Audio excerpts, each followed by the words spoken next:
इस्लामाबाद में 16 साला टिकटॉकर सना यूसुफ के लर्जाखेल कत्ल केस में अहम पेशरफ्त सामने आई है।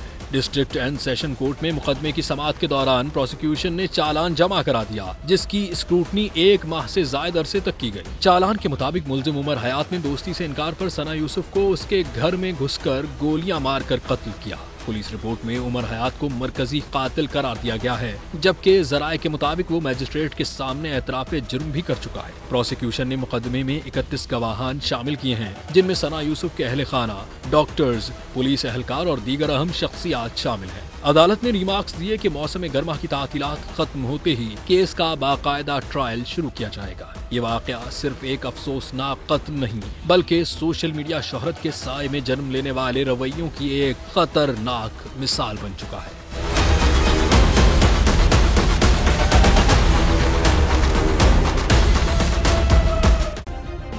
सब्सक्राइब करें और बेल दबाएं ताकि कोई खबर रह न जाए।